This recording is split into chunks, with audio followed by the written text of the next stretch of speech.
Hey everybody, this is Dolores and I wanted to shoot this real quick video. I had already did a quick little brief posting on Facebook about Proverbs 10:22, and I told you all that there was a video that will be coming. Well, while I was in church, there was a revelation that was revealed to me, and this is one of the videos. There will be another video that comes after this one that also God gave me two revelations, one on my way going to church and one while I was in church, thanks to my pastor giving me a little highlight. Okay, so let's talk about Proverbs 10 and 22. Okay, and I'm going to be reading it out of the New International Version of the Holy Bible. Okay, and Proverbs 10 and 22 states, the blessing of the Lord brings wealth, and he adds no trouble to it.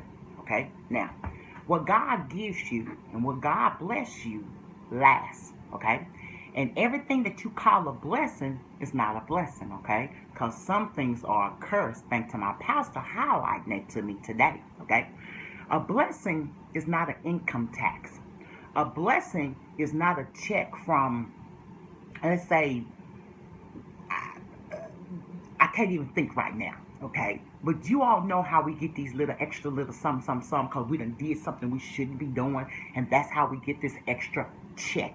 It's a check in the mail, or normally you get paid by check, okay? But let's talk about income tax. Income tax is not a blessing because you worked a whole entire year, and what you did, you allowed Uncle Sam to play with your money because you did not carry all your children or all your dependents, including yourself most likely, on your income tax. So what you do, you wait till the following year, which we call it the end of the year, and we pick up all our dependents. And some of the dependents that we're carrying might not even be our dependents. We might be carrying somebody else's dependents, and then we're paying them a little money so that we can get this extra money, okay? But that's another subject, okay? So now we get these $6, $7, $8, $9, $10,000 income tax returns, and we want to call it a blessing. It's not a blessing.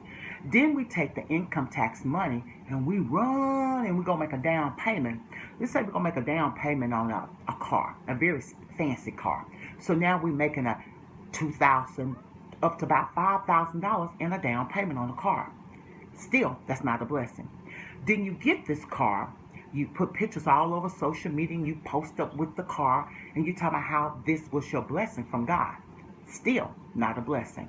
You know why? Because if you was mindful, you would have paid cash for a car that you know that you would be able to keep.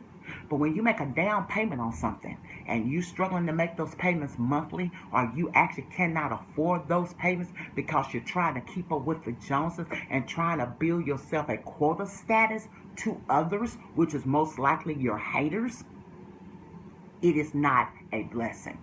So everybody, Proverbs 10 and 22 is a blessing. Does not come with any misery. It does not come with any heartaches. It does not come with trying to figure out how you're going to make it with that car or with that money or whatever it may be. It could be a house. It could be a car. It could be credit card payments. It could be anything. But anything that brings you misery, pain, hell, heartaches, it is not a blessing, okay?